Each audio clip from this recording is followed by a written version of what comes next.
Hello, good morning. সবার প্রথমে জানাই সবাইকে শুভ জন্মাষ্টমীর প্রীতি ও শুভেচ্ছা। যদিও আমার ব্লগটা এডিট করে পোস্ট করতে অনেকটাই লেট হয়ে গেল, তো চলো আজকে ব্লগটা স্টার্ট করি। আই হোপ তোমাদের দেখতে সবার খুব ভালো লাগবে। এটা হচ্ছে আমাদের বাড়ির লক্ষ্মী ঠাকুর। আর এই যে আমার গোপোষণাকে রেডি করে নিয়েছি, মানে স্নান করানোর জন্য আর কি।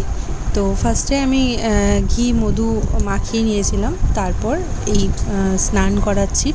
তো যদিও আমার হচ্ছে ক্যামেরা ধরে দেওয়ার মতো কেউ ছিল না, ওই জন্য আমি এক হাতে করে ভিডিও করেছি আর কি। তো ওই জন্য যতটা পেরেছি করেছি আর কি। তো চলো ভিডিওটা দেখতে থাকো, আশা করি সবার খুব ভালো লাগবে।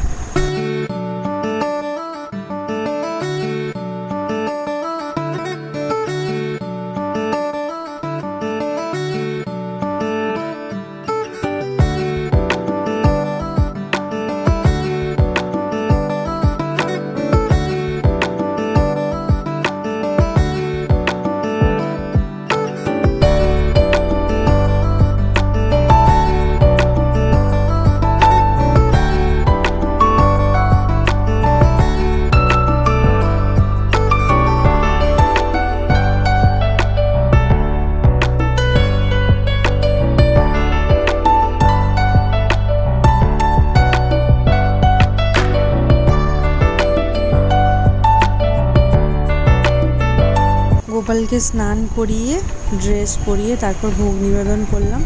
সকালবেলায় মালপোয়া, ছানা আর বিভিন্ন ধরনের মিষ্টি দিয়েছিলাম। আর এই যে দেখো, সোম হচ্ছে নতুন ঠাকুর এনেছে আজকে, তো বললাম ওকেও এখানে রেখে দে, তাহলে একসাথে পুজো করে দেবো আর ভোগ নিবেদনও করা হয়ে যাবে। বললো যে ঠিক আছে। তো দেখো কি সুন্দর লাগছে সব গোপালগুলোকে দেখতে, তারপরে এই ফুলগুলো দিতে আরও সুন্দর লাগছে, তাই না বলো? আর মেয়েকে হচ্ছে সন্ধেবেলায় সাজাবো ভেবেছি। তো তোমরা আমার একটা শর্টসেও হয়তো দেখেছো, যেহেতু আমার ভিডিওটা এডিট করতে অনেকটা লেট হয়ে গেছে, তো দেখতে থাকো, তাহলে সবই দেখতে পাবে আর কি।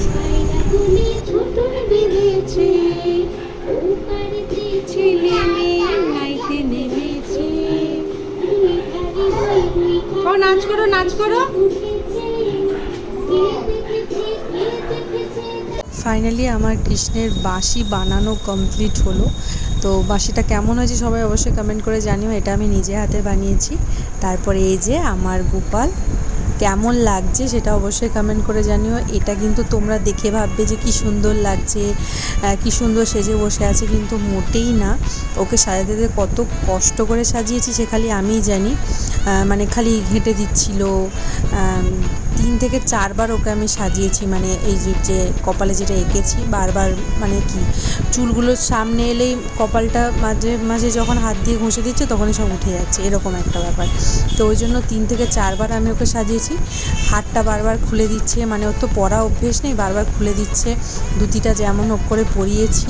তারপরে এই যে এখন যেমন নিজে খেলায় মত্ত হয়ে গেছে, কিন্তু তার আগের যে সিচুয়েশানটা ছিল সেটা খুব টাফ ছিল। তো যাই হোক, ফটোগুলো বেশ ভালো এসেছে, তোমাদের সাথে শেয়ার করব। তো কেমন লাগছে সবাই অবশ্যই কমেন্ট করে জানিও।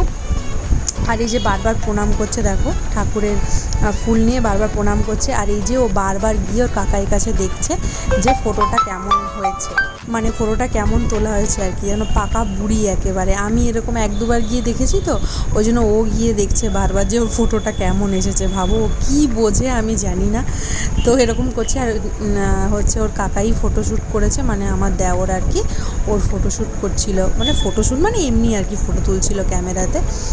আর হচ্ছে এই যে দেখো খুলে দিল কেমন, এরকমই করছে, বারবার পড়াচ্ছি খুলে দিচ্ছে, এরকমই করছে আর কি। তো অনেকেই বলছে যে ও তো মেয়ে, ও কেন রাধা সাজালি না? তো আমার মনে হয় ও রাধার থেকে কৃষ্ণ বেশেই বেশি ভালো লাগছে ওকে।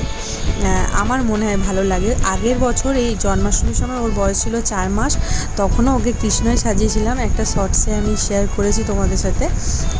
তো আমার মনে হয় কৃষ্ণ বেশেই ভালো লাগে। তো একজন আমাকে বলেছে তোর বোধহয় ছেলে পছন্দ, ওই জন্য ওকে কৃষ্ণ সাজিয়েছিস। তো তাকে আমি বলতে চাই যে না, এরকম কোনো ব্যাপার না। তাকে আমি বলেওছি, তো ওরকম কোনো ব্যাপার না যে আমার ছেলে পছন্দ বলে ওকে কৃষ্ণ সাজিয়েছি, তা না। তো আমার ভালো লাগে ওকে, আমার মনে হয় কৃষ্ণ সেজেই ওকে বেশি ভালো লাগে, তো ওই জন্য। আর আমি আমার মেয়েকে পেয়ে আমি সব থেকে, মানে পৃথিবীর সমস্ত রকমের যে সুখ হয় মানে ওকে পেয়ে আমার সব সুখ আমি পেয়ে গেছি, এরকম একটা মনে হয় যে আমার আর কিছু চাই না। ওকে পেয়ে আমি খুবই খুশি। আমার কোনো দিন মনে হয়নি যে আমার একটা ছেলে হলে ভালো হতো, আমি ওকে পেয়ে খুবই খুশি। আর এই যে আমি পুজো করে নিলাম, সন্ধেবেলার পুজোটা আর কি, ঠাকুরকে ভোগ নিবেদন করে দিয়েছি। আর এই যে দেখো, আর এই যে আমার গোপাল এসেছে ঠাকুর পুজো দেখতে।